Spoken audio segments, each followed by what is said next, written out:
is Magnolia Heaton, and I am a licensed clinical social worker, and I am the owner and founder of Love is Healing LLC. We specialize in treating complex PTSD through shamanic healing and mental health services. I am not sure what I'm gonna say, and I'm not sure if I'm gonna post this video. What happened was we got a 1-star Google review, and there were a lot of assumptions made in this Google review. There was a lot of projection, and I guess I don't know if I said that there were a lot of assumptions made, but there were a lot of assumptions made also in this short Google review. There were some accusations of cultural appropriation, and this person seemed to not like white people. And so, yeah. I mean, honestly, that makes me sad, right? I feel sad anytime that there's division like that.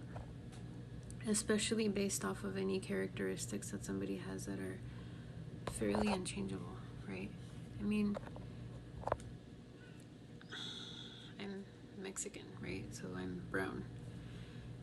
Can I bleach my skin and make it white? Maybe. But will that change the fact that I'm indigenous? Like, by history, mestiza? No, it's not going to change anything. Could I hyperpigment my skin and maybe make it darker if I wanted it to be darker? Sure, but it's still not going to change my race, right? I can't change that, and I feel and think that that's super unfair to judge people based off of their skin color alone, right? I understand where that comes from, of course. Also, there's way more depth to people. On a side note, I'm gonna say I just moved to Texas, and I started experiencing that passive-aggressive southern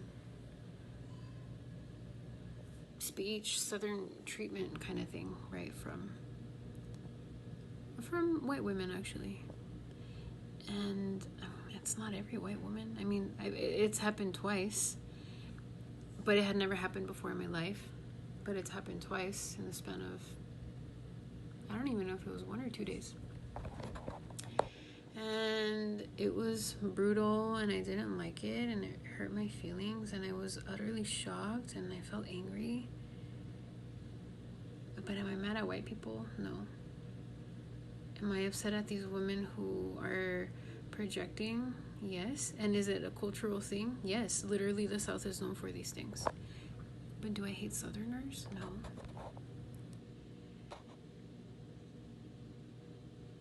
But if every Southerner were that way, I still wouldn't hate them. I would just feel super shocked and just uncomfortable. And then I'd be like, okay, cool. I guess I have to have my boundaries really tight around me. Which is what happened when I was living in Homestead, Florida, right? People were projecting a lot of things, and they were highly aggressive verbally and physically, right? And I legitimately feared for my life a lot of the times when I was driving. I mean, pretty much every day that I was driving on the road, right? And those people were actually all brown. So it has nothing to do with race to me. To me, it has to do with the way that people treat other people. But that's me. Not everybody is like me. I'm here to provide my perspectives based off of my knowledge, my wisdom, and my life experiences. Right? And I would rather be here in Texas, where people have more regulated nervous systems, because it feels safer to my nervous system, you know? Anyhow, so going back to the review. Yes. And so it seems like this person had beef with white people, essentially, right? And I mean, that's fine. And maybe they've had traumatic experiences with white people. I feel like in a worst case scenario, they've experienced racism from white people and they have been victimized in whatever ways by white people. And so it would make sense based off of their trauma responses that they would kind of overgeneralize, right? It's also possible that given the current political rhetoric that is going on in this country, they are repeating said rhetoric without truly critically thinking about it and drafting up their own ideas. Drafting's not the word I want, but it's coming up. Creating their own beliefs or something like that. Because I believe that in order to be really solid in your beliefs, you first have to question them and then find counter arguments and different things like that, and then like be able to sit with the counter arguments and then still decide what you believe in order to be solid, because then you kind of know what the other arguments are and then you still believe what you believe, because beliefs aren't fully rational. They can have highly emotional components, right? Or many emotional components. And so, I mean, I can obviously empathize with that, of course. Also, so there's this term in sociology, right? And back when I was an undergrad in college, I learned about it. It's called reverse racism. And so it's when you are hateful to a white person, right? And when you are like socially outcasting them or trying to make their life miserable, kind of trying to keep them away from resources, the way that racism is put toward white people, right? And so that's a thing, and that's fine. And I mean, if you believe that, if you're coming into this video and you're like, what is she talking about, you can listen or not. So it's up to you, and if this is making you uncomfortable, please feel free to click out or anything, right? This channel is meant to have difficult conversations and address topics that polarize people, to help bring them together, to have more empathy or more understanding, to help them address their own biases and different things like that, because ultimately these beliefs hold us back and they keep us living small. They keep us within our bubble, which is fine. Also, to fully coexist as yourself in the world, you can't really sustain in that bubble. And so here we go. We can have these conversations here, right? So long as I remain respectful. I will say, if I see any hateful comments, rude comments, any hate speech of any kind, name calling, anything like that, I'll delete it and probably report it. So, fair warning. That's not what this is. We're here to have respectful dialogue and to open up each other's minds and educate each other in a safe space. That said, I lost my train of thought. Hold on. Yes, so white people and things like that. Reverse discrimination. Yes. And so they made a comment about how most of the therapists are white at our agency. I'll have you know that New Mexico is like one of two, or maybe the first, I don't know, minority majority state. So meaning that, like, I'm pretty sure that it's like a little bit more Hispanic people than white people in the state. But it is almost 50-50, and then there are like First Nation people and like 4% black people, 7% black people, something like that, and then like Asians is an even smaller percentage, right, and other demographics in between. But it's not, I mean, it's diverse, but it's not like California, right? I'm from Southern California. That's super diverse. Anyhow, so I mean, it is kind of 50-50, honestly, like Hispanics and whites in New Mexico. That said, I think half of my staff and interns are Hispanic and half are white, which is cool. Also, the amount of people in New Mexico with a master's degree in some kind of mental health field, it's by and large white people. So we're fortunate enough to have an overrepresentation of people of color at our agency. But if I'm honest, like, race doesn't really matter to me, because I don't care if you're brown. If you're someone who's brown and you're pushing hate and you can't work with white people, it's really hard for me to get on board with hiring you, right? Because I do have white clients. I have white clients, and I'm pretty sure all of our therapists have white clients, and what? They need a safe space too, right? They're sitting there, they have these challenges, they are working on themselves, and they're being the medicine, right? They're in therapy trying to work on all these things. Great. I can't think of a better case scenario. And that's what I was saying too for the people who work for me. Like, I'm not going to hire people, and that's fine, not everybody thinks this way, but I do. I'm only going to hire people who are going to align with my company's values, right? And people that I can trust, and people who are open to growing and developing and receiving constructive feedback, corrective feedback, and things like that, right? People who have integrity. Why? Because we specialize particularly in treating complex PTSD. And if I hire people who don't have self-awareness and don't have this openness to receive feedback, I'm going to put and train clinicians out there who are going to cause harm, deliberately or not deliberately, and that's not okay. And my role as a supervisor is to gatekeep these things in the profession and to give corrective feedback and to report people if they are not practicing ethically, etc. And that has nothing to do with race. I have seen racist colored people for sure. It happens all the time. Or ageist or homophobic. I see that. I see that a lot currently. Anyhow, so there's that. And then they talked about, and again, like, I mean, like, these people are here, they work for a woman of color, right? And they respect me, and I respect them, and I love them, and I value them, and I honor them so much, right? Yeah, I stand by my hiring decisions, you know, like, yes, I'm grateful. I thank God for them every day. And what else can I say? I don't remember the second part. Oh, the lack of training or something. They don't have a lack of training. They just,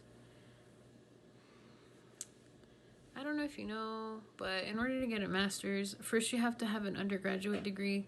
So if you're lucky enough, the government will help you pay for that. But I mean, it costs a pretty penny, right? Thousands of dollars, sometimes even hundreds of thousands of dollars to get an undergraduate degree. And then to get a master's degree, again, even more money, more of a time commitment, more work, more of a demand emotionally, mentally, and things like that, temporarily, right? I don't know that this person knows. I don't know that people in general know, but it is a really big investment in oneself to get to the point where you have a master's degree. I say that to say I feel utterly confused in all actuality about I'm not sure, like, it's not disrespect that this person had, but like, maybe it's just a lack of information, right? And a point that I have too is, like, they're entitled to have their opinion. Also, to just kind of blindly say these unkind things in our Google review is unkind, first of all, and also misleading.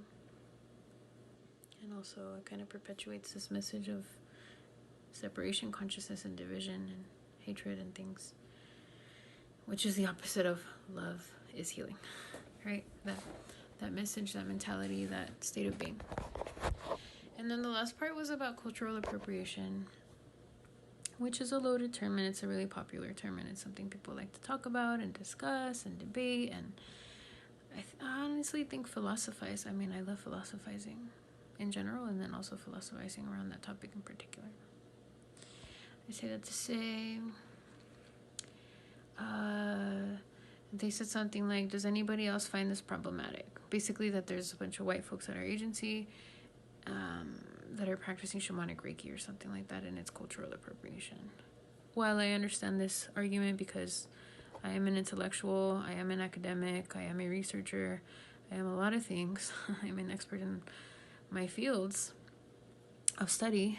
I understand that argument and that point of view. At the same time, cultural appropriation, as far as I understand it, is to get something without permission and then to call it one's own, something like that, to appropriate. And then, but no, actually that's not the case. We work with shamanic Reiki. We have specific practices that we have been handed down from specific shamanic lineages and peoples, from the Maya in Guatemala, from the Quechua in Ecuador, and I think also Peru, for sure Ecuador, Siberian shamans, and some Lakota shamans too, right? Siberian shamans, I think those are the shore shamans, yeah. And so, I mean, I'm not the founder of shamanic Reiki. There is a founder of shamanic Reiki. She explicitly has gone out, has taken people on pilgrimages of sorts, right? And has met with these shamans, and they've kind of co-created. She's studied with them for years and decades, honestly, but she has collaborated with certain shamans of these different cultures, and they have worked together to create specific interventions that they were okay sharing with her to specifically go and teach Americans and Westerners in general, so that that could be their gift, their shamanic gift to the world, so that Western people and Americans could receive that healing, right? And so, no, it's not appropriation. It's actually something that's been gifted to us, and it's highly revered and respected.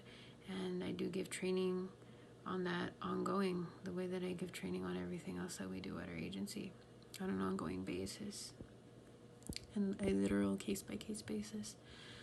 I think, I'm not entirely sure why I'm posting this video. And I can see, in retrospect, I can even feel almost pushback that I'll receive, but it is my duty, I believe. It's everyone's duty to be as authentic to themselves as they can. I was raised in love, and I continue to feel guided to honestly share the love of Jesus Christ that I've experienced from him with the world, because that's what I believe we're led to do, right? To have integrity and a high moral character, whatever it is that you believe in. That's what I believe that we're called to do, right? And to do your best to walk in alignment with that. There's a lot that I can't answer. Is there actually a God? I don't know. And things like that. Is the Bible actually real? I don't know, right? Is shamanism bad or good, or paganism? I don't know. I don't know the answers to these questions. I didn't create it all, right? So, is the Matrix real? Is this all a dream? Are we even here? I don't know, right? We can't know right now. So anyhow, but what I do know is I stand for harmony, I stand for peace, I stand for open conversations, I stand for respect, I stand for collaboration and increased understanding and soul growth and things like that. I believe that, as a friend of mine says, iron sharpens iron, right? I believe that's in the Bible. Iron sharpens iron, and yeah, it's like you have to consistently challenge yourself to grow. You can't just remain stagnant. By definition, to remain stagnant is to not grow or evolve. Anyhow, I hope this video was helpful in any way. You know, maybe it helped you get clear on your values. Either way, whether you agree or disagree with me, I'm not personally invested in your beliefs. I am personally invested in you being more in alignment with yourself, whoever it is that you are. And yeah, if you care to book anything with us, see what we're about, attend any trainings or anything like that, we are at Love is Healing LLC on YouTube, Instagram, and Facebook, and our website is loveishealingllc.com. Okay, I will see you next time. Bye.